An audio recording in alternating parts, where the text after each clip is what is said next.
Hello, listeners. Thanks for tuning in again this week. Sorry for the little hiatus. Turns out not everybody wants to openly talk about their traumas and things. Am I supposed to look up there? You're supposed to shut the fuck. God damn it. Okay, sorry. Ruining my intro.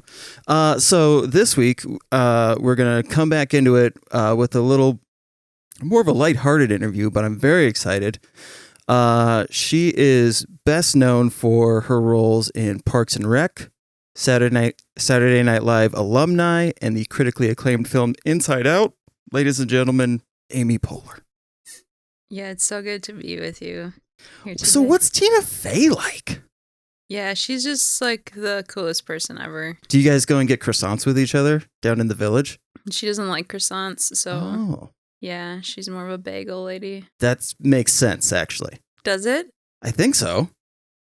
Yeah, she's a very cool person. We eat a lot of bagels together, so.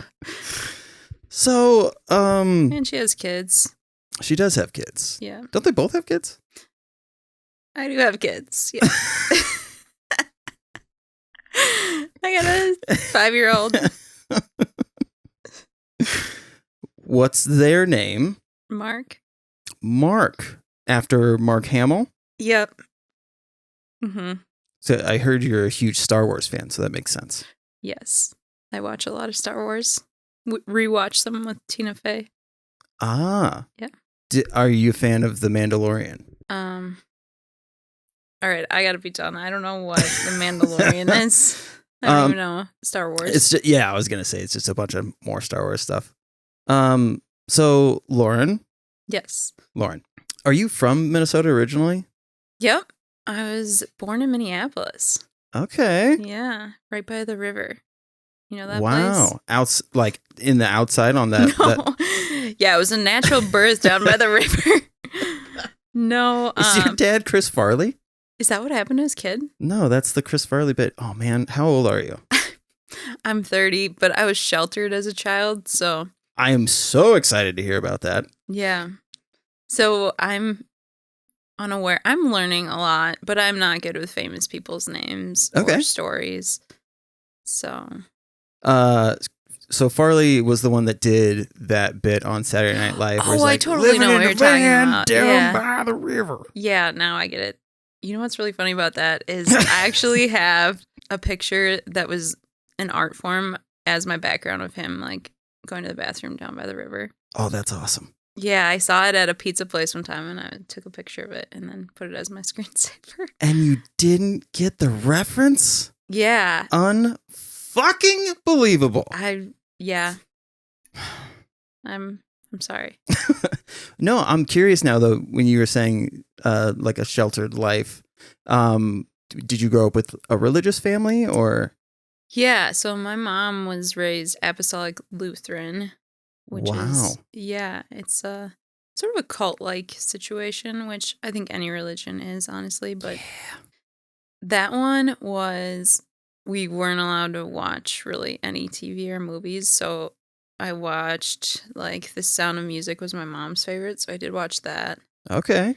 And the other two movies that we could watch were NHL All-Stars and Miracle on Ice. So they're both hockey movies. So funny. Yeah. I don't understand how that worked out. Because for a long time, their church didn't let people play sports either. So. Really? Yeah. But luckily, we were of the generation that was allowed to. Or it started to change? Yeah. And I don't know if that was luck or not. In some ways, I feel like sports saved me a bit, but also prevented me from facing some problems. Well, imagine like if you would have grown up in like music and like theater kid groups versus like sports groups. I feel like there's a lot more real world experience in that realm versus like theater kid realm. You know what I mean? Yeah. I definitely wish I had been more exposed to the arts when I was younger, but it is what it is. Yeah. So do you have siblings? Yes, I do. I have 2 brothers, 2 sisters, and then 2 stepsisters. Oh my. It's crazy. Yeah, it's a lot of kids. It's funny, like we actually have kind of a similar upbringing, not so much in the TV and sports realm, but I grew up Mormon. So, you know, mm-hmm. I'm a little bit Mormon. Yeah? Yeah, because I don't really drink. I'm not a big fan of it. And then I stopped having caffeine like a year ago. No shit. So it's like I'm Mormon now. Well, it's funny you say that because the same principle, like how, like after generations, certain things have changed. Yeah. The caffeine thing isn't as prevalent as it was before. Oh, really? Do you know why the caffeine thing happened? No. So, for whatever reason, I don't know if there's any actual science behind it, but they thought that drinking hot drinks too regularly was bad for your stomach. It's so funny. I know. So tea and coffee were like the only hot drinks going back in the day. It's kind of like how Jewish people and pigs were really hard to keep from getting nasty and stuff like that. So pork would oftentimes make people really sick. That turned into a religious thing. Same thing with the Mormons. It just kept going. And somehow along the way, they were like, oh, is it the caffeine part of it? We're going to latch onto that part. Yeah. Interesting. Like my dad used to hide. So funny. Like it was the way that somebody who would like have a drug addiction. Like I would find like a bottle of Starbucks iced coffee. No way. In the laundry room. That's the thing that's so funny to me too, is the people who are so hyper religious are the most hypocritical. Yeah. Like my grandma would be like, oh, did you see so-and-so drinking? But she is a closeted alcoholic, you know, like in home bed drunk, you know? Yeah. So my dad, like his thing was, it was my mom who was very like, had more to do with that. Whereas my dad was like, he's just not a judgy guy. So he hid the thing, but he also was never like, can you believe? Oh, that's better. You know that's what a I mean? better way to be. He's just a good old fashioned closeted addict. Nice. Yeah, that's the kind of upbringing that makes you creative, I think. For sure. Well, and that's the other funny thing is like my parents were huge into the arts. Cool. So like but being Mormon, like there were like a lot of barricades to like the stuff that they could do. Okay.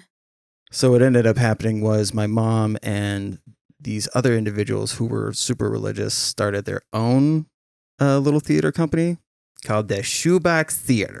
Cute. I feel like I've heard of that. Is that a thing or is it just a... It started in Oregon. Okay. I don't know actually what happened to it. It's a good question. Okay. Maybe I've just heard of a similar theater name. But the ironic thing was, so I went, like she indoctrinated myself and my younger brother immediately, which was fun because we're insanely good at acting. So, but the ironic thing... Actually, No, that's why I crossed my eyes to be a dork. So that was a cue I was supposed to read? That's okay. Okay. Are you on the spectrum? I'm not. You don't have any tism? Sometimes I think that everyone has a little bit of it, but no, generally I'm really good at reading body language and nonverbals. It's funny. Like the spectrum, like it's funny that they say like it's so broad. Yeah. Without like realizing how like truly applicable that is to most people. Yeah. Yeah. I mean, I could look at the symptoms and be like, yeah, I have some of those. Yeah. But like my ex was diagnosed autistic. And so when I like line myself up against that, I'm like, oh, that's very different, you know? Yeah. So I don't know. But that's a weird thing to say too, because again, the spectrum is like people can be so different on that. So. Yeah. Well, so my youngest brother is on the spectrum. Okay. And, but back to that theater thing. So religious people. Yeah. Start the theater company, shelter the kids. The girl, have you ever seen Home Alone? Yeah. Or no, not Home Alone, Homeward Bound. It's a movie about dogs that go to find their owners. Okay. Because they want a vacation, but they're like, fuck, they are out of here. Yeah. So there's a scene where they end up in the mountains of Oregon and they find this little girl who's lost. And that little girl was from my hometown in St. Helens. And so I ended up, I don't know if her mom like forced her to do it or what, but wanted her to get back into acting. And so... Trying to live out her unrealized dream through her kid. Yeah. That girl got me to smoke a cigarette when I was like 8 or 7. Oh, no. So the irony of being like, this is how we protect the kids. And I'm like, Mom, I'm smoking P-Funks out back now. Oh, wow. That's funny. Well, maybe it's good I wasn't into theater then. Maybe. I mean, theater kids are fucking horny. All right. Good to know. Yeah. I will say that athletes are big party people. Yeah. So I was a little bit of an oddball in that scene. People would be like, can you believe she's not drunk? And yet I would still be like dancing like an idiot. So. Really? Yeah. They would give you shit for not drinking?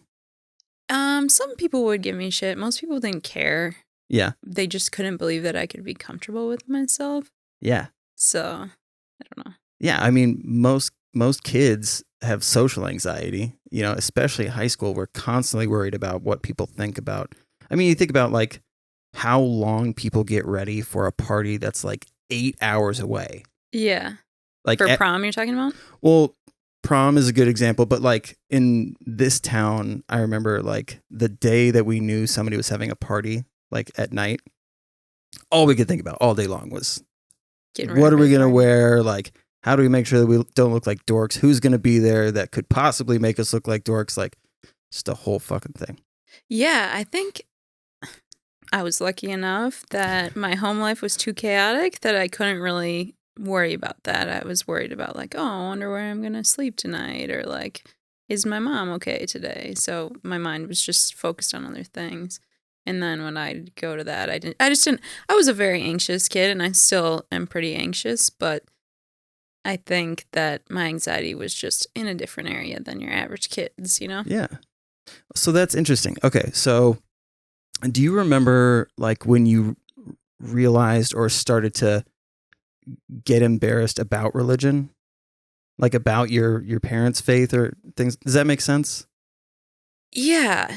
It sort of makes sense. I guess I never was really I'll give you an embarrassed example. of it. Yeah. So I went to a youth group where it was like a non-denominational thing. So they were just trying to get kids to get their shit together. Yeah. And I went and I was talking with somebody and I said something that the Mormons believe, which is that we were all angels first. And then we chose to come down here. Yeah. So I said something to the effect of like... I did not know the Mormons believe that. Oh. What a fun thing to think, though. So I'm like, do you ever think about how, you know, when we were angels up in heaven and this girl goes, what are you talking about? I was like, she was like, that's not how it works. I was like, oh. Yeah. Well, what else does my church think? And then once people started to find out about me being Mormon, all of the fucking stereotypes and shit. So I was like, God damn it. I guess. Started popping up. This in your religion face. sucks. Yeah. Yeah, it's funny for me because I was always a kid that did what I was told. So if my parents told me to do something, or like a religious leader was like, do this, then I did. That's probably how all the kids get sexually abused. I just thought about that as I was saying that. But luckily that never happened to me. I just feel very lucky. Well, did you black out at any point? Well, okay, when I was little, very little, I would hold my breath and pass out and have a seizure. Really? And my mom said, she's like, yeah, that's lucky that you did that because no one could hurt you. And I was like, that doesn't really add up. That's a terrible story. I'm sorry. No, that's like I was saying, like this show is normally like diving into like the traumas of people's pasts. And so I don't know how much of Rudy's episode you watched, but like, yeah, I watched a good chunk of it. So recovering addict myself, been through a lot of shit, and all of the things that I've been through allow me to relate at least to some degree to a lot of things that people have been through. So I try to make this space feel like a safe place to open up about those things, and hopefully to make other people who listen feel less alone and less, you know, because there's so much shame based in America. Yeah. And especially when it comes to like how females are viewed in society. Like they're supposed to be more put together than men. They're cleaner. They're all these things. But the amount of trauma that is, I think, more common with females, having to have like this facade on a physical level or appearance wise on top of all that shit, like somebody just got raped last night. They're still going to put on all this makeup and shit tomorrow. And it's like, fuck, man. It's horrifying. It is. It's sad. So yeah, so I try to like, I look like this because that's kind of how my life has been. Crocs with socks, tattoos, missing teeth. I'm just a fucking mess. That's good. I don't like people who are like, I'm all put together. You know, like that's not a fun person. I don't know. So I think that's a cool thing. I think that is the best thing you can do. That's part of why I like stand-up, is because I can talk about my crazy life and show people like you can laugh at it and you're not alone. So yeah, that's very cool.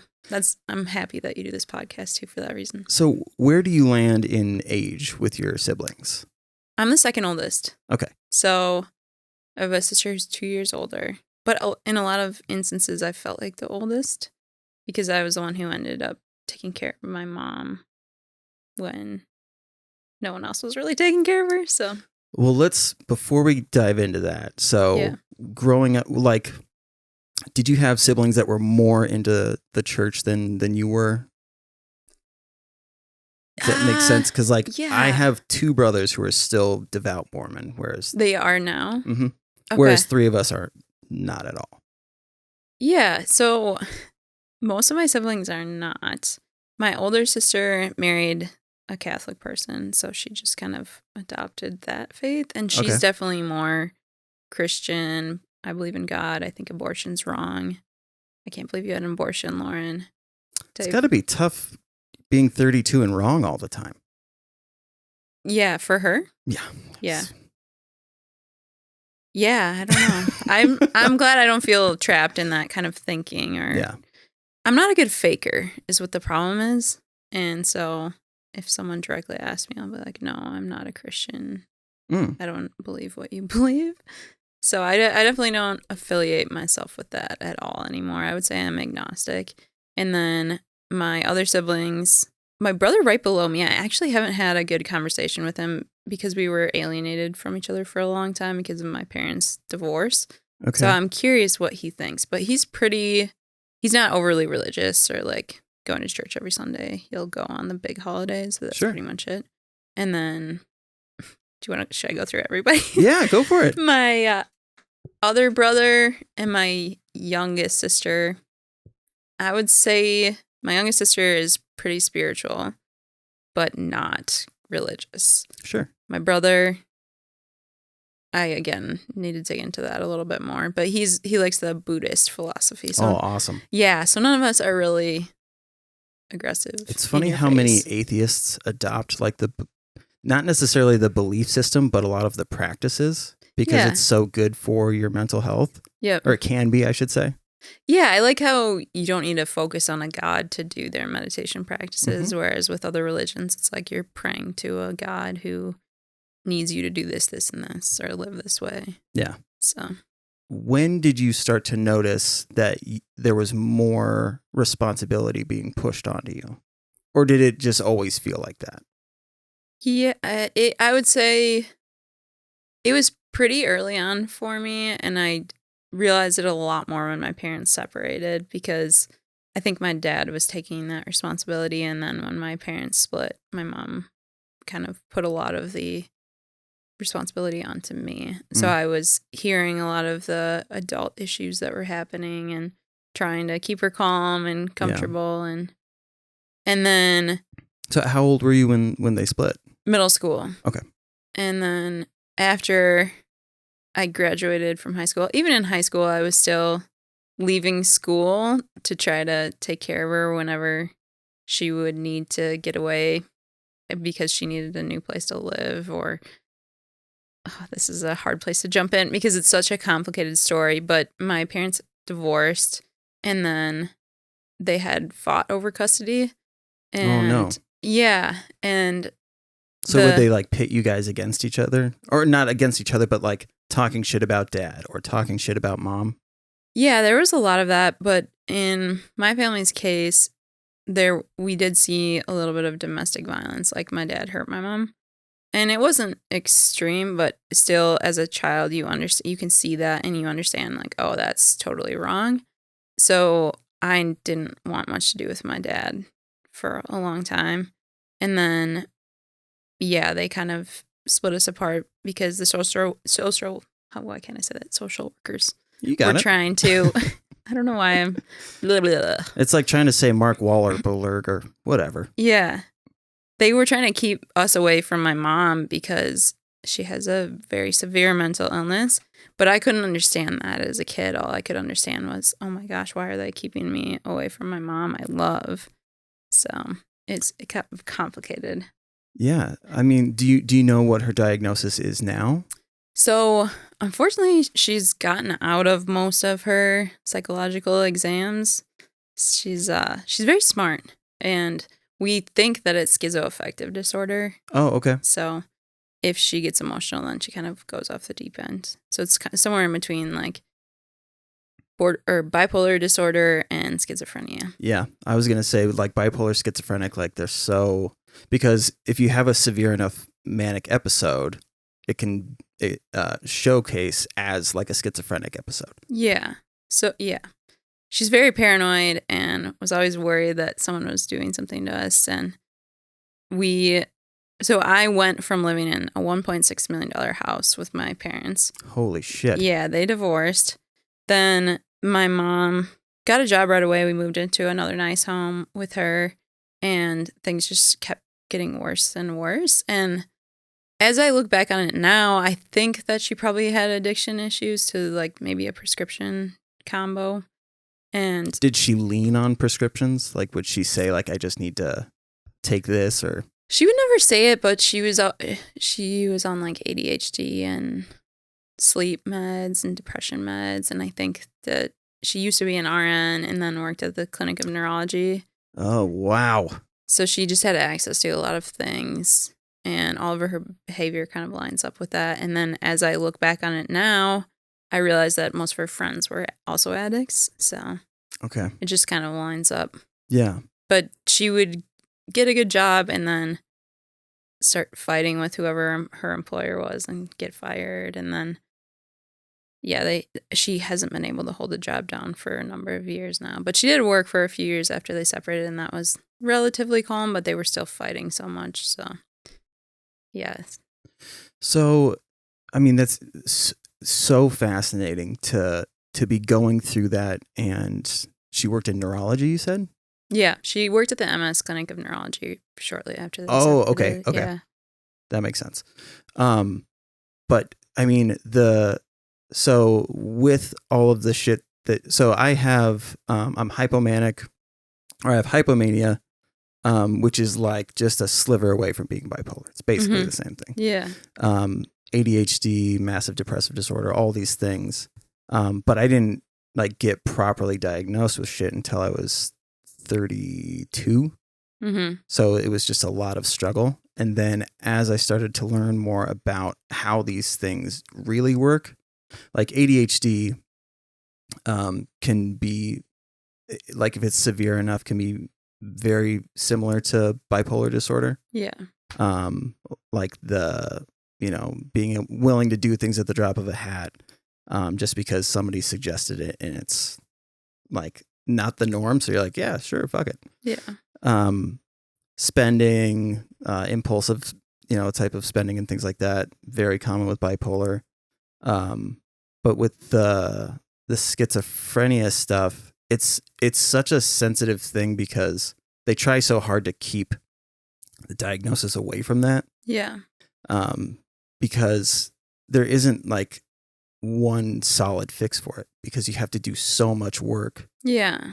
With medication and behavioral stuff that like it's a long shitty road to go down. Yeah, and I think that's the unfortunate part for her is she has always had someone who's kind of buoyed her, that's kind of prevented her from getting to a place where she'll get the help that she needs. Yeah. And that's what I was doing for a long time after I graduated from college, because I guess I didn't finish my train of thought. But I went from like the really wealthy lifestyle to being homeless with my mom because she couldn't keep a job and we just had all this instability. But I felt like it was the right thing to do to take care of her. So why haven't you written a book? You're not the only one who's asked me that. They're like, this should be a movie. You have such a level-headed way of processing. Well, I mean, appearance-wise. Yeah. You've certainly gone through traumatic things. But I do want to hear more about this, but then I want to jump into you more. Yeah. But did you notice, so my friend who has bipolar 1, I forget how the severities work. I always get them mixed up, but he describes as relationships, it's very much fuck you, don't leave me. Yeah, that's what it's like. Yeah. Yeah, you never know if you're going to be on the good side or the bad side anytime you see her. So you could be the worst enemy or her most adored friend within a matter of moments. So was it just you and her then?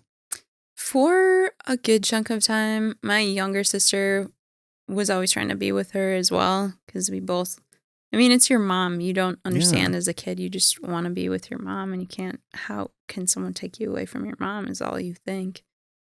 And the fact that we saw our dad hurt our mom. Yeah. It was very easy for her to magnify that in our minds and be like, you should have nothing to do with him because of this. And it took me so many years to realize no one is the worst thing that they do. And because he did do that, and I also had to come to a place where I was like, maybe he will never admit to doing that because his whole life is built on this self-concept. So when I finally got to that place, I was like, okay, now I can have some sort of relationship with him. It's a bummer when people who have done shitty things, they want to move forward and be better. Yeah. But it's not fair to those who like were at ground zero. You know what I mean? I gave up on fairness because I was like, that doesn't help me in any way. That's true. To expect him to say, I'm sorry for doing that to you. You know, it's like maybe what our relationship would probably be deeper and that's what I was going to say was like, is this now just a family member or is it dad? It's definitely more dad to me, but it's like, it's not what I hoped it would be. And I think that's the case for a lot of people. So there was some disappointment for me when I did approach him after not seeing him for almost 15 years.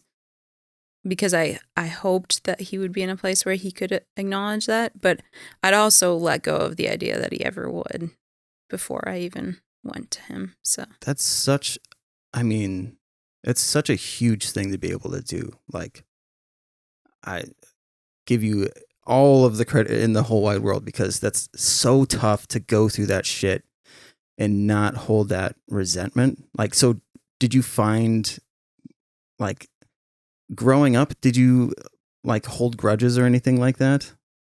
You know what I mean? Like if a friend, you know, wronged you, were you like, all right, you're dead to me? Well, I think that was almost a flaw of mine where I would not hold grudges. It was like a sort of a boundary issue where I would be so forgiving to people. Like with my mom, she would hurt me over and over and I would be like, oh, but she loves me, you know, to that degree. But then on the other hand, with my dad, I locked him out for a lot of years. So it's hard to say. I think I did a little bit of both. This is weird. It's like getting me emotional, but because I've talked with so many people who've been through so much, and I have codependency issues as well. So when I am like made aware of like a good person being wronged, and so like an issue with codependency is that white knight syndrome where it's like, I'm the only one that's going to be able to save this person. Yeah, definitely. So I've had to grow out of that, but like it still hits me when I hear shit like that because I know like fairness is just a concept. It's not an actual, like an absolute law or anything. Yeah. But fuck, it's tough to like want for people to have more because you feel that they deserve it. And deserve is another word that's like, what does anybody like actually deserve? But it's a weird thing to think about if you really dive into it. But so I think it's tough for people like me to process that there's another way of like coming to terms with things in your life and being able to move forward, Yeah. other than making that fucking person confront the thing that they did. And so that's fascinating. Yeah. Yep. I never thought I would get to that place. I think I started evaluating myself like, hey, I've done wrong, but if I'm going to love myself, think I have to give that to other people too. And I think that sort of thinking is what contributed to it. So were you in high school still when you had lost your home? I was actually in middle school when they separated and Oh, I mean, like your mom, you said. When we became homeless? Yes. Yeah. I remember it so clearly because I just won a cross country meet. I think it was our conference meet. Oh, wow. I just won it and I was so excited and I ran up and hugged my mom and she was like, "Congratulations, honey. We're homeless." In one line. And I was like, "Oh, what do I do with that information?" And I was too excited. I think I was just on a runner's high. So I just like had a good night. And I remember I just went to our volleyball game or something and decided I was going to collect hugs. So I was just making a lot of people laugh. And I think that's been my response to difficult situations in a lot of cases. Yeah. And then we just slept in the car that night. Wow. So heavy. But so it's just you two at that point? At that point it was, yeah. Okay. Because the court had taken my younger siblings and given them to my dad. My older sister was pretty much out of the picture. My mom had kind of kicked her out or something and they got into a fight. So then that part is always interesting to me, like when courts will split kids up, like they say, parents aren't able to take care of these kids, but this one's fine. Yeah. Have you heard of it happening before? Yeah. Okay. It's not supposed to be legally allowed. And in retrospect, for me, that is the biggest mistake the court made. Because then we're all questioning whether we made the right choice. And we're children. We don't have the mental capacity to make the right choice. So. Yeah. And my dad feels really bad about that. He's like, "Yeah, I'm sorry." But the guardians were telling me that if I took custody of you as well, I wouldn't be able to parent the younger kids as well. And I was like, that doesn't seem like a valid reason, That's fucking, it makes me so mad. Yeah. Things are getting better, which is rad. Like good. On the social, like met and talked with a lot of social workers and people like that. And things are not what they used to be. There was a lot of like old guard, like for some reason they do still want to keep the kids with the parents as much as possible, but it's also big picture, like way easier for them to be like, but we can't let this happen. No, like, no mulligans or like, I don't know how to describe you don't it, but want like people getting killed is basically. Yeah. Well, but the long lasting effects of like, it's incredible that you are who you are right now, because there are people who go through that and then are like, okay, so then I'm going to end up homeless at some point. And this like, just, it's a cycle. Yeah. Yeah. I have to go to the bathroom again. I'm sorry. Oh yeah. Is there a way go ahead. to pause it? Or just record it. And we're back with Tiffany Haddish and her niece. Yes, thank you. So good to be here. Okay, so with that whole, I mean, the weight that's put on somebody who is as forgiving as you are, plus you're looking at the person who gave you life, the amount of responsibility that you feel has got to be wild.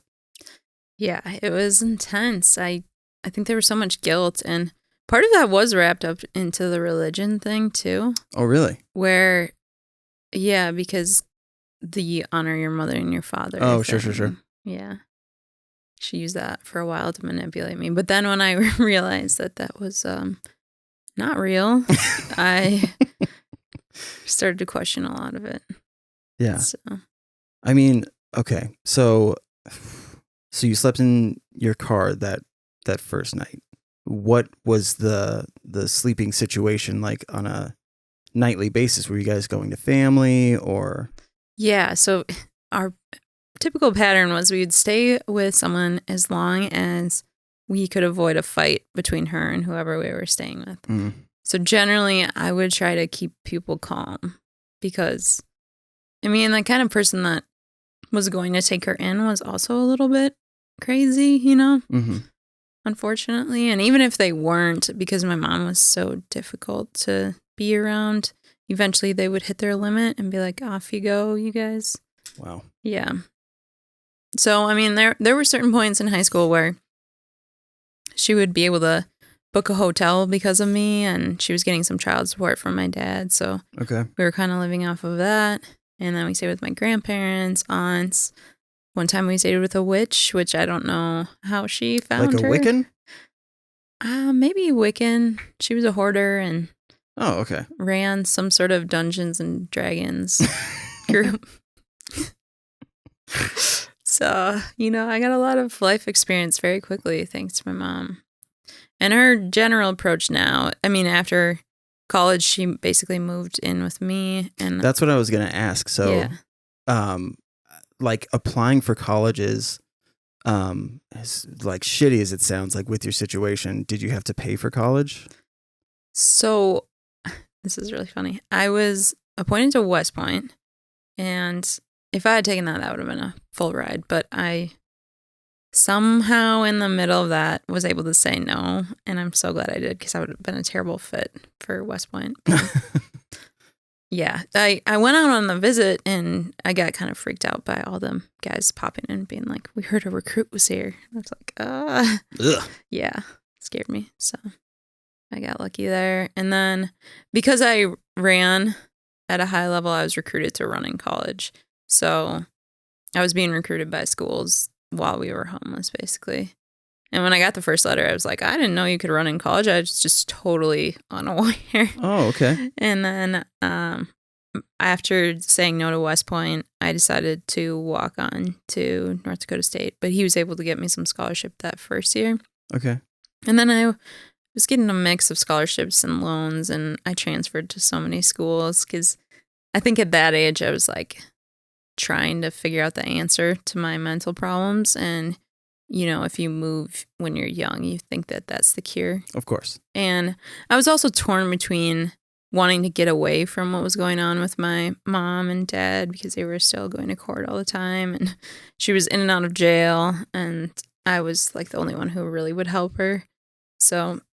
So when you're in college, you are separated from your mom at some points? At some points, yeah. So I would be away from her. And then like my sophomore year, she kidnapped my younger sister. Well, it's weird to call it a kidnapping, but I know. Because my sister also sort of ran away, but really with what was going on, it was a kidnapping because she just wasn't supposed to have her. So, yeah, but that happened. And then she picked me up from school at that time because I think she knew if she went to jail and then Annalise went into protective services. Oh.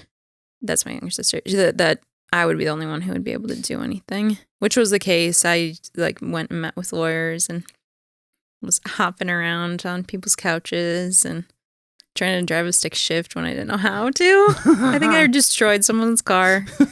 So bad.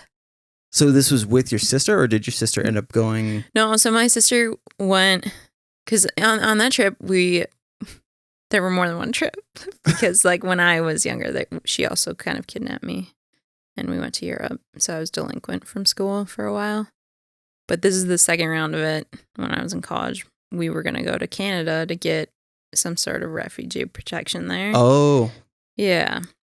That really only applies to... Sorry, keep going. Really only applies to what? Well, I mean, like, the scenario that you have to be in for that to stick, I think has to be pretty extreme. Yeah. Yeah, it actually was granted. Really? Yeah. Wow. But the reason why she didn't stay, I think, is because we didn't have a support system in Canada. And okay, hold on. Let's rewind a little bit. Okay. Europe. How did that happen? So when I was in high school, her parents were always very supportive of her crazy ideas. Like, they would fight, but then they would also be like, you're right. And I think that was to her disadvantage for sure. Yeah. But they paid for us to go to Europe. And my mom was saying that her intention was to get this legal case overturned and see some authority in Europe. But it really seemed like she read Eat, Pray, Love and then wanted to go have her own adventure. So how long were you guys in Europe for? I think maybe 2 months. Maybe 3. 2 or 3. Okay. Yeah. And what part of Europe did you end up in? We really bounced around. I have an aunt in Germany, and we stayed with her for a little bit, but we were at hostels in France, Italy, Switzerland. We were all over the place. Were you finding in these scenarios, like, are you being exposed more to adults than you are other kids your age? Oh, yeah. I didn't see anyone my age, really. Yeah. So that's got to be a mind fuck. Like, you've taken on responsibility and you're able to hold court with people who are much older than you. Yeah. It gives this sense of maturity when no one's given you the opportunity to deal with the shit that you've been through. Yeah. So I've found that, like, people who have gone through that, like, it's way easier to stuff things down and just be like, and then, 10 years down the line, they're like, oh, I wake up screaming like 3 times. Yeah, I was so traumatized. It's, I think, a protective denial to some extent, because I could look at a list of psychological abuse when I was younger and say, oh, that's really sad, but doesn't apply to me. And within even the last few years, I would pull up a list and be like, oh my gosh, this is why they were trying to take me away from her. Because now it would say, I would look at a list of 25 and it would say, if you have 7 of these, your living situation isn't good. And I would get up to 20. And I was like, oh, that is really bad. Wow. Because social services did say it was one of the most extreme cases they'd seen, is what they would tell my dad. So, but they still let you stay with her? Yeah, I don't know if it was a matter of letting me. It was more me being stubborn. But yeah, to some extent it was, because they're the authority. Yeah, exactly. Yeah. Like, so it's, again, a mistake on their end. Yeah, it's like, yeah, obviously you hate to take a kid kicking and screaming in any situation, but like I always think of, so there's a lot of people who will come on here and be like, my parents did the best that they could, it wasn't their fault, and this and that. It's like, as a parent, I represent them and say, it's not on you or any kid to have to, like, make excuses for what we did. Yeah. You know what I mean? Yeah. Like, my son saw me passed out in my bed with paramedics and police around, and it's like, in no way is it on him to forgive me for that. Yeah. I'm the parent, so whatever I need to do to be there for him is what I should be doing. So if that means, like, he wants space or whatever the fuck, you know what I mean? So, like, all of the shit that I've done, I hope that my kids don't feel a responsibility to make excuses for that shit. Yeah. Yeah. I think they won't, because you have that mentality. I hope so. Because I think for a long time I did hide it because my parents were ashamed of it, with obvious reasons, Yeah. you know. And I mean, my dad doesn't like that I do stand up. My mom didn't like it either, because my dad, even a couple days ago, was like, yeah, a lot of people who do stand up have really bad mental problems. And I was like, yeah, Dad, but if I quit, it's not going to make the mental problems go away. It's just going to mean that less people know that I have them, you know? Yeah. I don't know. It's so funny. Yeah, it is funny. Like, the type of, I mean, it's trauma bonding. Like, yeah. I feel like most comics, at least the ones that I've met, have some form of, like, depression or anxiety on the low end, right? Yeah. A lot of them have been through much more. And when we get together, it's this like, can you believe we fucking made it out of this situation? Like, yeah. And now we're telling jokes for 3 to 5 minutes in front of people. Like, it's hopefully nuts. more than that. But in the sense that, like, in the beginning, right? Like, we all meet each other and we're like, holy shit, I've been through this. Holy shit, I've been through that. And you hear somebody's joke and you're like, how much of that is true? Like, yeah. all of it. Yeah, you're like, I don't really have to write jokes because my life is that crazy, you know? Yeah, but like, it creates this community that, and not to like deter from what we're talking about right now, but like, I feel like it kind of lends in a way to what you were going through before. When you have these, like, it's so easy to connect with a comic really quickly based on certain, the type of humor that you have or the writing styles. It usually shows a lot right away. So connecting with them is usually pretty easy. So after a year of doing that with so many comics, it's like, you feel like it's a pretty strong community. So when one of them lets you down, it's such a fucking bummer. Yeah. Well, I think we're all such sensitive people. Ooh. And I think that's why it is such a bummer, because you're like, hey, I thought you were like me. How could you let me down that way? You know? Yeah. The more I talk to comics about it, the more I feel like we're all experiencing the same thing of like maybe feeling like, oh, why didn't I get booked on that show? Oh. Or like, why am I excluded for this? Or like, yeah, why did someone let me down when I felt like they understood me or something? Yeah. So I think it's the sensitivity. Yeah. Well, yeah, because we'll all, like, self-deprecating. We all do it. Yeah. And we'll shit on ourselves. But then, like you're saying, like, we miss out on a lineup and it's like, what the fuck? Yeah, I thought they liked me. But I more mean, like, in the, like, when you make friends, right? Yeah. And they do something shitty outside of the industry, or like, oh, I see what you're saying. Something that has nothing to do with comedy. Yeah. And you're just like, I wanted to feel safe with you. Yeah. You know what I mean? Yeah. And when you learn that they're shitty to somebody else, or that, unfortunately over the last 3 years, there's been a lot of like fucking madness that's been going on. Yeah. Which, by the way, how long have you been doing stand-up? Just over 2 years. Okay. Oh, yeah. So you skirted like about 3 years ago. There was a handful of jabronis that had to, luckily, like, they're not touring around or like in the Minnesota circuit anymore, but yeah. Fuck, man. Yeah, that's such an interesting thing to me, because I have experienced a little bit of it with the male comics, and I don't think that the canceling thing is working. I wish that we had a better solution for it, because that's a similar thing to where, yeah, they did something wrong, or maybe a bunch of things wrong, but is it the best solution to fully remove them? I don't know. Like, maybe some other, like, I think there should be a consequence for sure. Yeah. And some way to prevent it from happening to other people, or like limiting the control they have over whatever show they're running or room they're running. Maybe someone else should be booking it if they don't have the ability to not manipulate people sexually. Yeah. But I don't think that completely moving them off the scene is the answer. I think that there's a way to make an even better community, because otherwise, because comics have been through so much, you're going to have a new person who's similar walk into that same spot, and then you're in the same cycle of the same issue without a real solution. I'm so glad. I say that all the time. Like, it's therapy without resolution.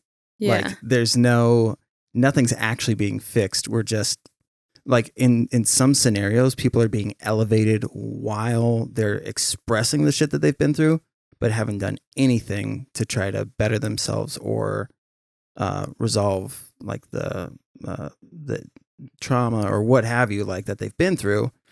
And then they get elevated to a certain point and they're like, I guess I'm fucking awesome. And, like, the ego takes over, and the aspects that they should have been fixing don't get resolved, and you have somebody like Chris D'Elia who like should have been working on. It's ironic, like I don't know how much you know about his situation, but the guy, just the broad overview. So his whole, or part of his shtick was like that he's never done drugs, never done alcohol. So like the assumption that there's no addiction issues. But at the same time, like having zero understanding of, you can be a sex addict. You can be an ego addict. Like I met drug dealers who were like, doing the deal was what I was addicted to. Like getting the high from getting away with some illegal shit. I would say the same thing about running. Or you could even do it with relationships. Pick your poison, basically. It's like I would not deal with issues in front of me or confront people who are hurting me because I would just go for a run and be like, I feel better. Interesting. Yeah. So I relate to addicts on so many levels. And I think that if I had picked up a drug, I would be very addicted. You know what I'm saying? Yeah, absolutely. Yeah. I mean, I think part of the reason why my addiction got so out of control was like the lack of understanding that my parents had of mental health issues growing up. And so I just was constantly like, what the fuck is wrong with me? Yeah. And so drugs would either, initially, like help get rid of it and just change my mental state, allow me to be anyone other than me right now. And that's the same thing with stand-up. Like when you're on stage, even people who have social anxieties and things like that, like when you're able to command that room, you're able to be anyone other than yourself. Because even though it is you, it's you behind a mic. So you have like a coordinated dance almost that you're doing for people. And so it's like, look at this, don't actually look at me. Does that make sense? It does make sense. And it's cool to hear you say that because my ultimate goal with stand-up is to be as real as I can on stage. So it's like what you're working towards, I think, at least in my mind, what I'm working towards. And it's like, how do I make people laugh in everyday situations? And I want to bring that on stage. And obviously it's always going to be heightened. Yeah. Because it wouldn't be the art form that it is if it wasn't. But have you heard of Jessime Peluso? Yeah. So dope. And reminds me kind of like of how you're talking. Like she talks about some heavy shit. On stage? On stage and like when she does podcasts and stuff. And she's just all around dope human being. But, so how do you go from like all of these things, all of these really, because it demands so much of your attention to go through that shit while you're growing up, trying to figure out a career path, where you're going to live geographically. I mean, there's so much to deal with. How do you end up doing stand-up? Like, how do you mentally find time for that? Yeah, I think stand-up finally has been one of those things where I feel like I was the only one making the choice to do it, if that makes sense. Absolutely, yeah. Because like I was explaining earlier, I was very much do what I'm told to do. So I excelled in school and athletics. I was like All-American, 4.0 GPA. Holy shit. I was like top of my class. And that's the other reason why it was confusing for social workers to look at this case and say, she's obviously doing well, you know? And again, I was like, I felt like my dad was trying to pull me away from my mom to make himself look better. So everything just got twisted. But yeah, so that was all me doing what I was told to do. And I feel like I finally got to a point where it's like, what do I actually want to do with my life and what's fun for me? And a few years after I graduated, I tried improv. Oh. So that's kind of where I stepped into comedy. But even wait. How did you even come to that conclusion though? Like who motivated you like visually? Like were you a big Saturday Night Live fan? I see what you're saying. Yeah. Okay. So when I was probably high school, I started to get so into Mad TV. Yeah, that was like my favorite thing. And like Laurel and Hardy and oh wow. Yeah. trying to remember who else I would watch. I don't know, just goofy, funny Like movies. Whose Line Is It Anyway? And a little bit of that, not too much. I was always a class clown, though, as weird as that sounds, because I don't think normally in this room doesn't sound weird at all. Yeah. I was just saying, like, being like a top student and athlete, normally it's like you would expect more. Oh, yeah. You wouldn't expect that combination. But I hear more and more that good stand-ups have been athletes because of the discipline you get from athletics. So you're just very driven in that way. And so maybe it's less uncommon than I think. But the difference being like taking that step, because a lot of people learn that discipline and having a regimen and a schedule and shit like that, and they apply it to having a job, which will allow me to pay rent, which will allow me to, all the shit. Yeah. Whereas like with you, for it to make sense to be like, oh, so I should just go be hilarious. No, so it wasn't a straight path. And that's where it gets interesting, because I think when I graduated, I was like, all right, now I'll get a job. And I couldn't, because I was taking care of my mom. I fell into working at a running store and just kept competing because that's what I knew. And I couldn't wrap my head around doing anything beyond working that job that just walked into my lap and taking care of her. So it was just like I was working 2 full-time jobs basically trying to do that and train on top of it. So I had a running sponsorship, just a low-level one for a little while after graduating. And then, I think I started exploring more what I actually wanted to do, because a lot of those typical pathways were just kind of not opening for me. I just tried to get some jobs, but I didn't try the correct way. And I just didn't have enough money to be able to do that. Yeah. Because you need to be stable and, I don't know, present yourself well if you want to go into the corporate world. You can't just like show up from a campsite and be like, all right, hire me. So, not that we were living at a campsite. That's a different story. I mean, would you stay at campsites from time to time? After I quit that job, the running store job, we ended up homeless again because I was so overwhelmed. And I was like, okay, my people I work with suck. They're awful to me. And I come home and my mom's awful to me. Something has to go. So I got rid of my job, which wasn't the thing that should have gone. But it took me to a place low enough that I started to be like, okay, what's going on? And I realized it was me trying to take care of my mom. I wasn't getting her anywhere she needed to be. I was just holding her back from letting her get to a place where she would be able to make a change.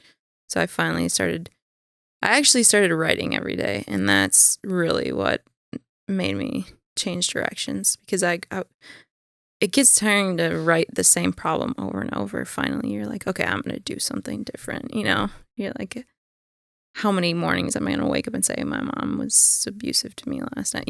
So I finally was like, okay, we got to go our separate ways. And then as I was getting distance from her, I was starting to dip my toes into comedy at the same time. So. Whew! So when you say writing. Yeah. Sorry. No, you're empathetic. That's good. My eyes are sweating.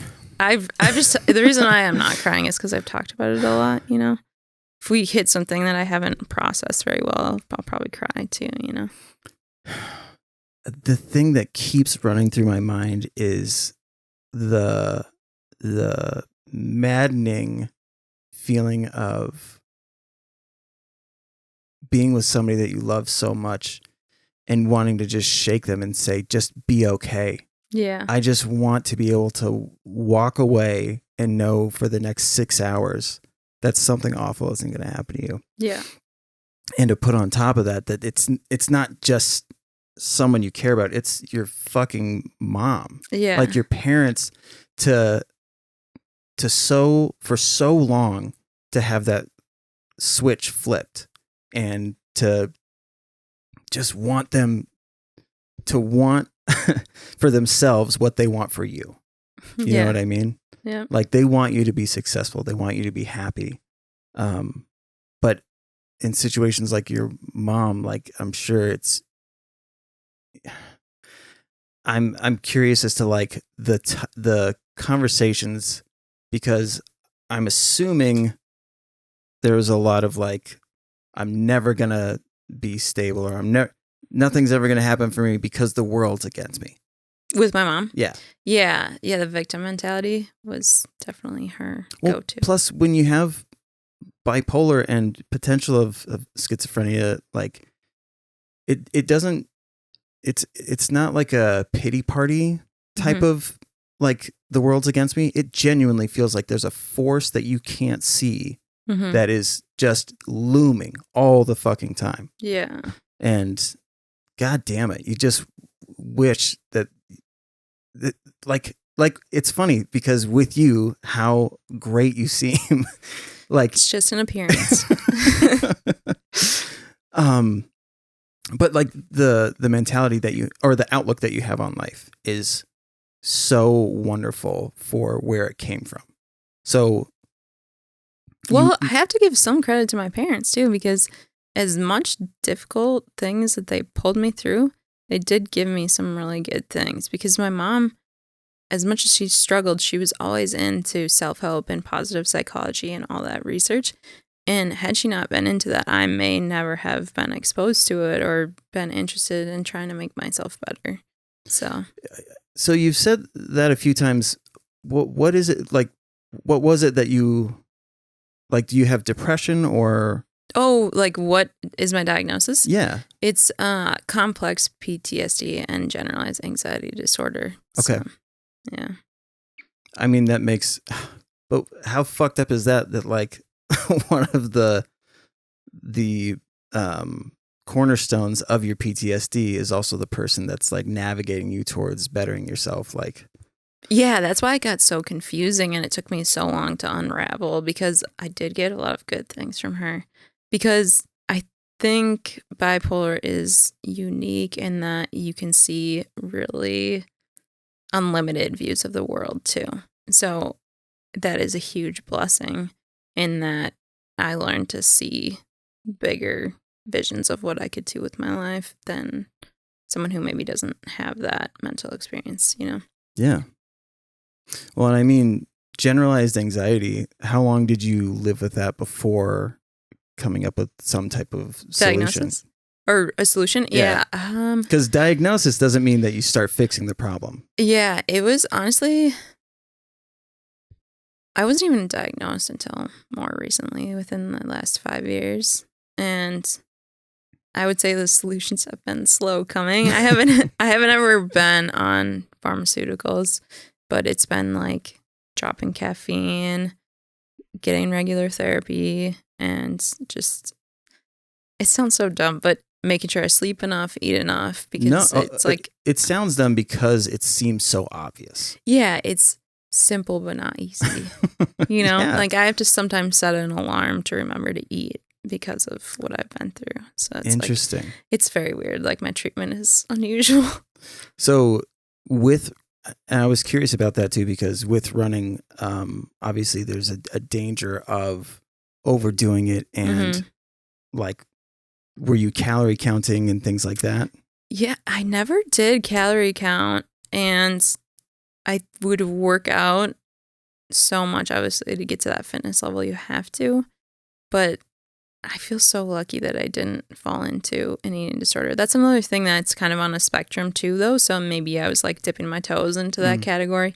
But I would say, from my perspective, there were time periods where my mom wouldn't feed me like enough. So I would go hungry for phases.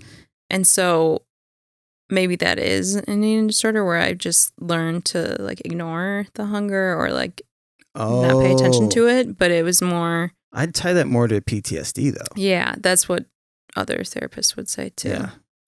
Yeah. But I get... But how do you really separate that? You're so forgiving in that sense that like, that's another way of being like, it's not entirely on her. Maybe I adapted something.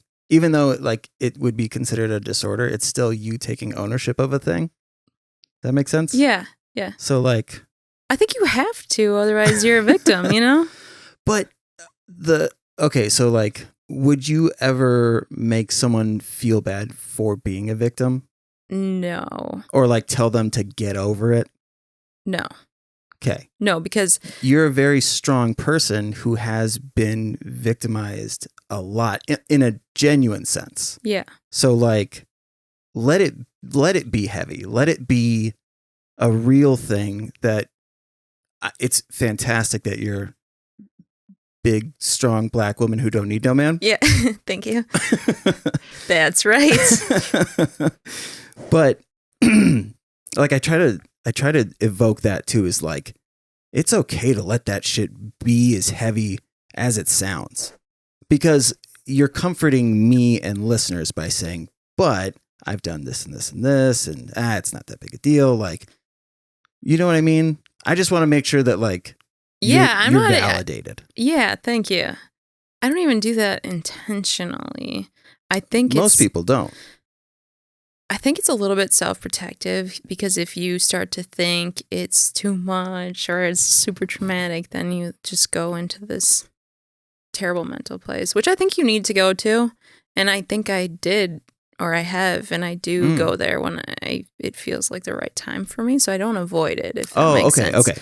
So I do. Have you heard of EMDR? I was just going to say that. Yeah. So I haven't had a lot of success with traditional therapy, but EMDR has moved me beyond a lot of these traumatic memories in a way I could never imagine. It's so interesting. Like it's always one of two things when I talk to people who've been through EMDR. It's like, it was a fucking nightmare, or like, it's the only thing that I can do that works. Yeah. Like, it's never like in the middle of like, it was okay. Who said, I want to know who said it was a nightmare. That's so interesting to me.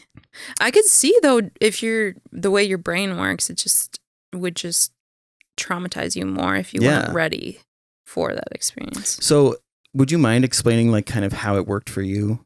Sure. Like the process.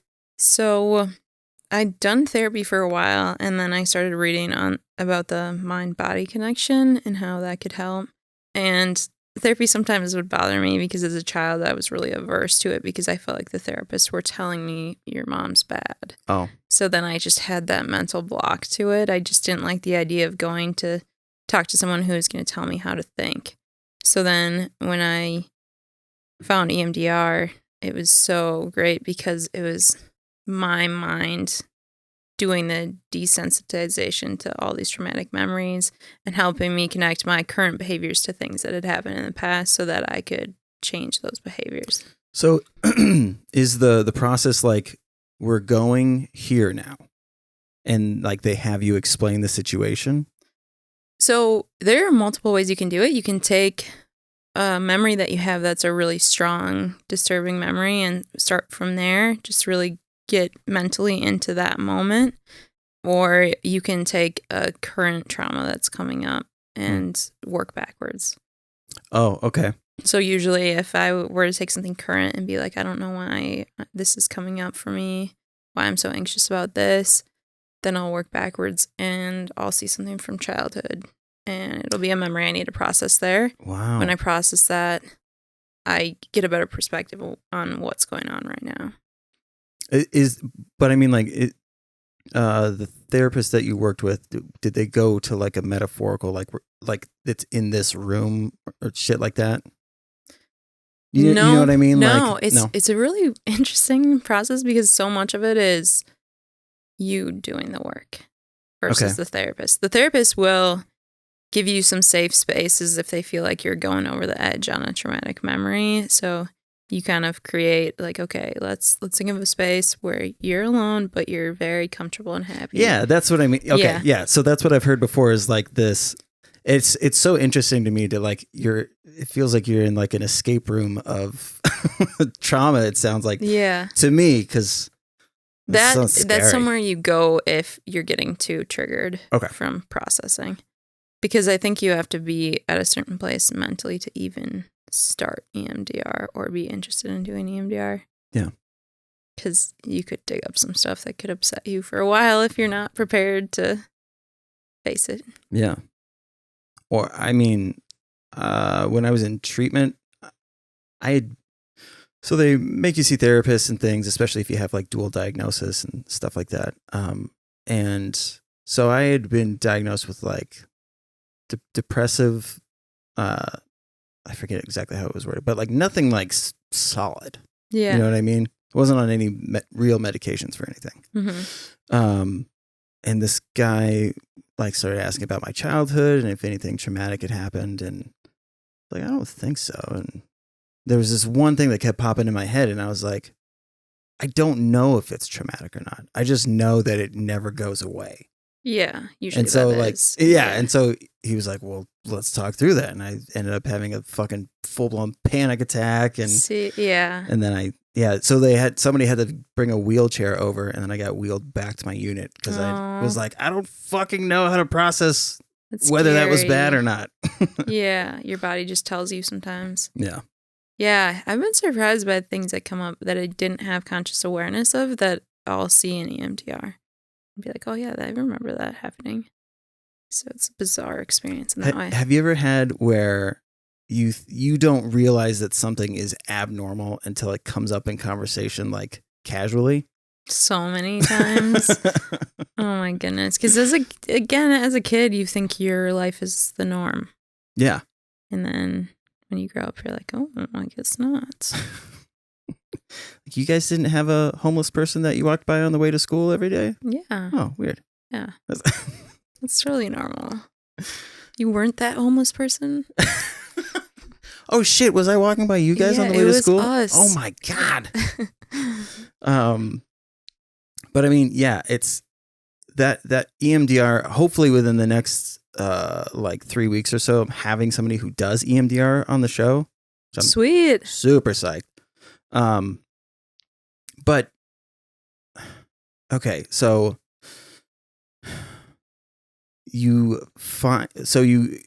how old were you when you got diagnosed? It was probably 5 years ago. So how old am I? 30, 25, 26. Okay. Yeah. And what prompted you to even go through with something like that?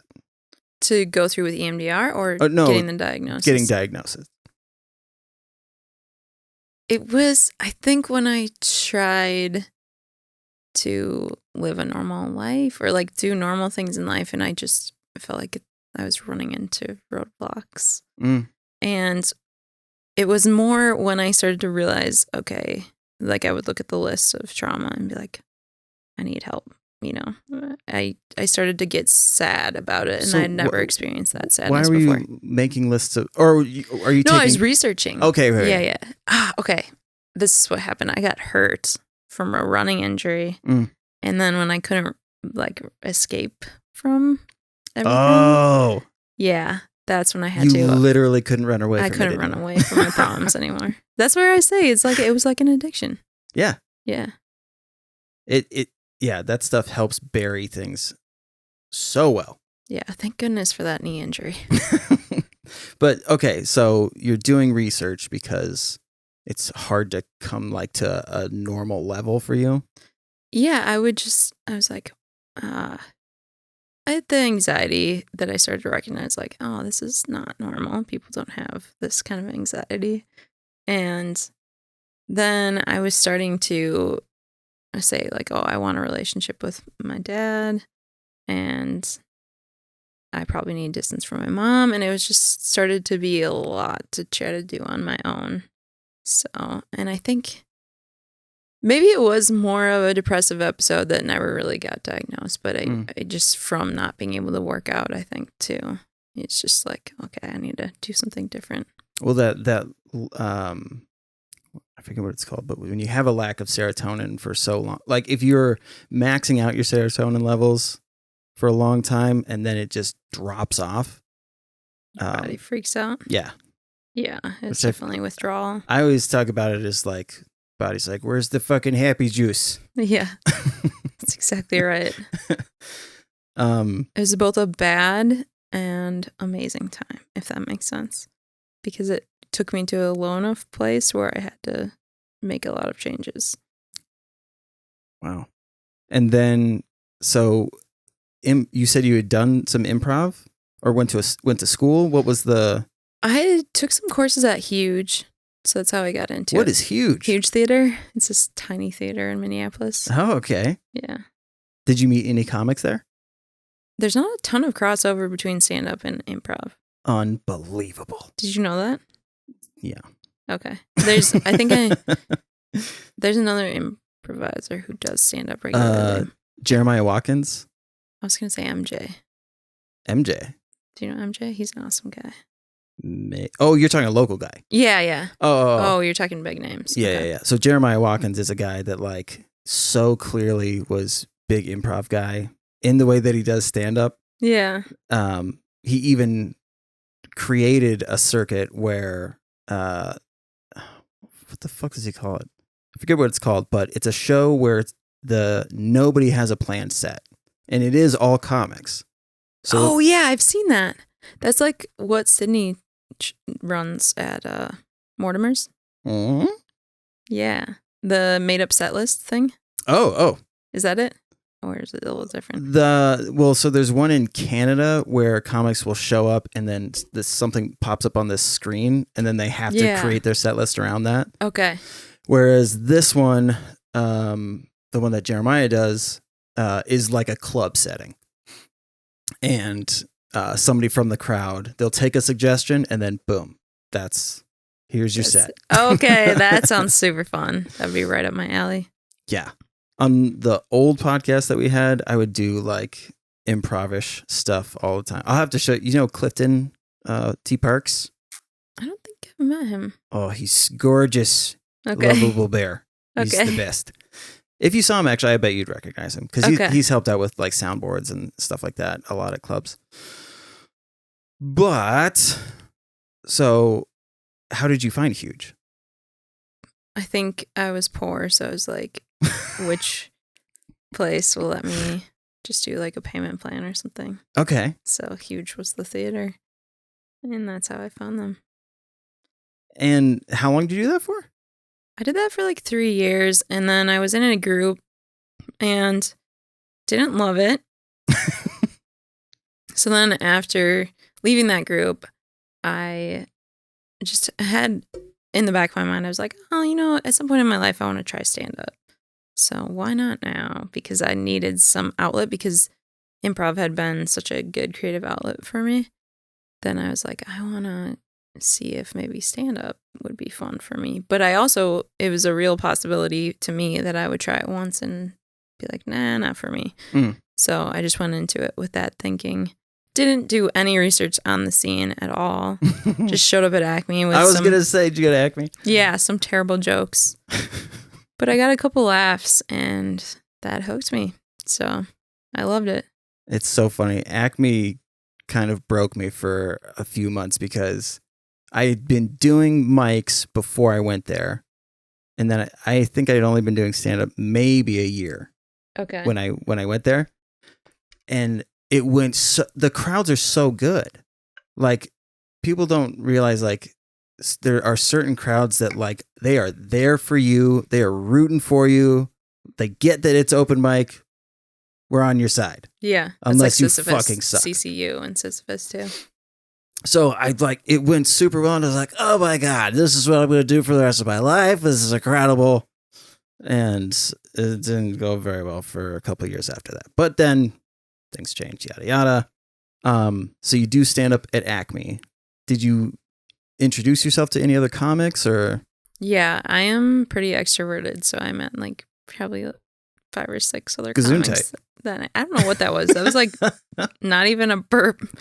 So I think it was Corey who was like, just burp out loud on podcasts. People love that. And I was like, do they actually? But that was more of like a gurgle. Which Corey are we talking about? Corey Nelson. Okay.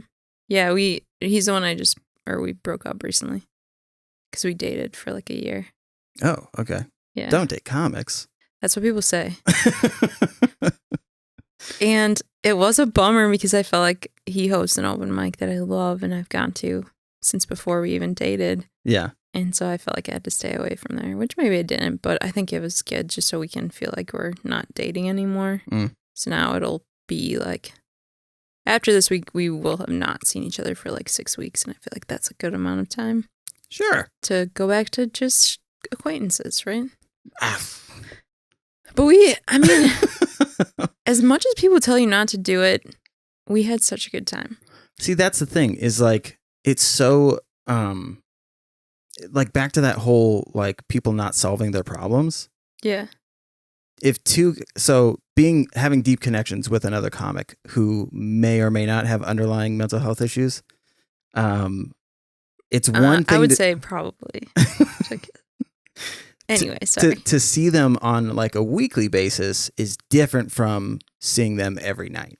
Yeah. Because eventually that shit's going to come to the surface and you're like, uh-oh, SpaghettiOs. Yeah. Well, basically, I think in any relationship, it's like you're figuring out if your shit's going to add up, you know? And ours didn't, unfortunately, but... So you had to flush it down. Yeah. We had to say, this isn't working. So it was when we left each other, we were like, we love each other so much. Okay. So we left it really good. And I think going into it... You're such a positive person. I find it hard for anybody to be like, fuck her. Trust me, he was mad at me. Trust me. It's possible. It took me a long time to learn to be okay with people being mad at me. Oh, okay. Yeah. But yeah, again, this is trauma related, but I kept leaving and then coming back to him, and finally he was like, you gotta stop. So that's interesting. So I suppose intimacy has got to be weird. Yeah, and that's a huge part of my life where I realized I needed some help.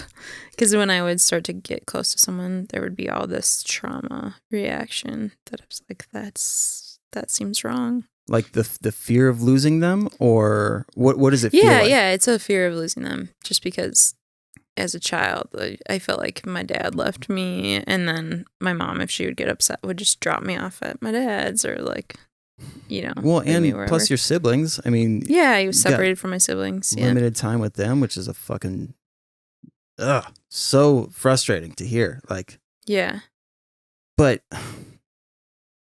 it sucks to like. It's good and it's terrible. Like is that melancholy? Like when there's like a positive, but you don't necessarily feel good about it. I don't know. Maybe it's melancholy. That sounds better and cooler. Let's go with that. But that bittersweet feeling of like you watch the positivity that's happening with the younger generations now, and the like confidence that they have, and like being aware of their rights, and like all of these things that you're like, why the fuck didn't they teach that in school when I was a kid? Yeah. You know, or why didn't my parents understand this? Like my son has a friend who's trans, pansexual, gay, but he never brought it up. Like the only reason that it came up once was because he wanted to have a sleepover with these people. And I was like, boys and girls sleepover? I don't know, man, because he's 12. Yeah. And he was like, oh, don't worry, one's ba ba ba ba ba. And it was like, oh, wow. Yeah. So it doesn't faze him at all. That's so cool. You know what I mean? And yeah. like to think of that as a kid, having a trans friend when I was 12 would have been fucking crazy. Like just mind opening, basically. Yeah. So that's what I mean is like, I'm glad that I've been through the shit that I have, and I have that understanding so that my kids know that like their feelings are valid, and like doors always open, that type of shit. Like, yeah. And not just on like a superficial level. Like I genuinely can be like, okay, if this is going on, we should do this. Yep. Whereas my parents, it was like, let's take a couple of days off of school, see if there's some medication.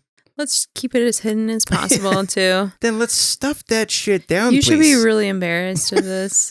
Or don't tell anyone this is going on. So it's a bishop in the Mormon religion. Yeah. So it was like, or let's go to the bishop and talk to him about it, who has zero fucking like genuine experience with anything that you're about to say. Yeah.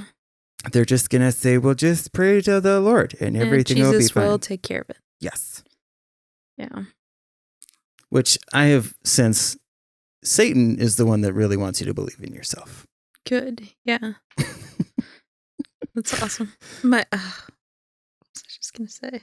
Oh, I have this theory that, and maybe it's a well-known thing, but I think that kids just pick up where their parents left off on their process of healing. Mm. I think parents do the best they can sorting their own trauma out, and then kids just have to pick up wherever they left off.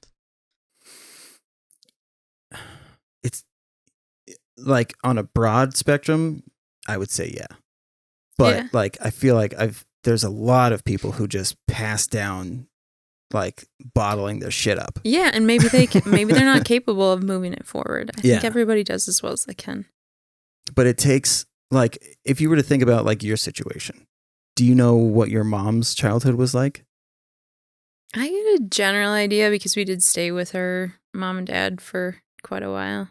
Okay. Her mom was a really bad alcoholic, so yeah. So yeah, it's really easy to miss things when you're an addict, and it's so easy to trick yourself into thinking that everybody else is fine. Mm-hmm. So I'm just dealing with my own shit, especially in a family setting. Like if dad is there, the what's that called? The atomic family? Like a traditional family? Yeah. I can't remember. Adamantium? Anatomic? Anatomic? No, that's a penis. Wait. Okay. I don't know. Sorry, I think phallus that's wrong, is what I was thinking. Okay. But no, like when everything looks like it should be normal, it's really easy to go, they don't need me. Let's just stop trying to think of cool words. That'll be our solution. But yeah, it's easy to think that people don't need me when the family looks good. Yeah. So whatever your mom was going through, it's so easy to just think that and fuck me, the amount of parents when we started parenting that were like, kids are just going to be kids. Oh, that's just them being whiny. Oh, that's just this and that. And you're like, you didn't acknowledge your children's feelings at all. Yeah, there's so much bad information on parenting, I think. Yeah, so I'm glad that generations of trauma that needed to happen for there to be change. I guess that's how evolution works, right? Yeah. It's a slow build. It's not something that happens immediately. Yeah. But yeah, so I'm this is what I was going to ask is like, I'm glad for the shit that I've been through because it allows me to help others in whatever degree that is. Do you is there any aspect of you that appreciates what you've been through? Yes, so many. Yeah. Yeah. I think I'm happy about it because a big thing is it doesn't make me content just living the way people expect you to live. So like I'm no longer, maybe I never would have been, but I think in a large part because of what I've been through, I'm not content just living a cookie cutter lifestyle, just working a job. Even if I think about quitting stand-up for a little bit or like quitting a creative, expressive thing, like even if it were writing or something, I would get depressed probably because I feel I need to be making meaning because of what I went through. Because then it seems like it's worthwhile. If that makes sense? Yes, absolutely. Making the best of a bad situation, right? Yeah, and because I feel like I can help people in that way. Yes. Yeah. Well, the fact that you're extroverted as well, like in some cases, like it's surprising, but it's motivating too. Like to whatever degree you let people in at whatever pace that is, I would imagine the more that they get to know you, it's like, wow, look at you. Yeah, that's something where I've had a lot of walls up, in the past, but like getting more space from my mom has helped me be more open, Yeah. So I mean, my wife went through something similar where her therapist was saying you need to stop parenting your parents. Yeah. Like role reversal. Yeah, reversal. So traumatic. Yes, absolutely, because your brain's not even fully developed when you're going through all that shit. Mm-hmm. And so if your brain is developing and it's being trained that this is what you have to fucking do for who knows how long, like of course trauma is going to latch on, and you just that feeling of like uneasiness, like when you sit and there's nothing going on and you're like, something's wrong. Yeah. That's the worst. That's where I'm like, okay, am I hungry? Have I been sleeping enough? So, I mean, I always ask folks if they have advice for anybody who's going through something similar to your situation. And I guess I would ask in the sense of like kind of that parenting your parents and how somebody can break away from that and not feel like they're like abandoning their family. Does that make sense? Yeah. Like that, getting away from big words without feeling like you're abandoning. No, use a big word if you want to. I was just joking. That is it a juxtaposition of like, I need to better myself by getting away from the people that I should be loving. Oh yeah. Yeah. That's contradiction. Contradiction. Christ. It feels contradictive, but anyways. Yeah, I think behind a lot of that is guilt. So if you can start to understand that the best thing you could do for that person you're trying to help is to live your best life, that's when you start to feel freer. So I wish I had understood that sooner, because my best life was not trying to save her, not trying to make her life better. But she will be happier ultimately if I'm living a life I want to live and I'm happy and fulfilled, because she hated feeling like she was a burden on me too. So I would say try to focus on that, wrap your head around that. And that it will not be pleasant. It's a very sad, awful process. I can't sugarcoat that at all. It was so uncomfortable, awful, isolating, terrible, but worth it at the same time. So, like, don't be afraid of experiencing some really uncomfortable feelings to get where you need to go. Well, that's awesome. Thank you so much. What's your socials and all of the things? Yeah, okay. Add me on Facebook, Lauren Rice. You can follow me home after shows. Sorry, I've been wanting to test that one out for a while. No, I'm at It's Lauren Rice on Instagram. So ITSLAURENRICE. Very nice of you to spell it out. Yeah, because people are like, okay, so it's Lauren Rice. Oh, so it's Lauren Rice. Yeah, right. Yep. Okay.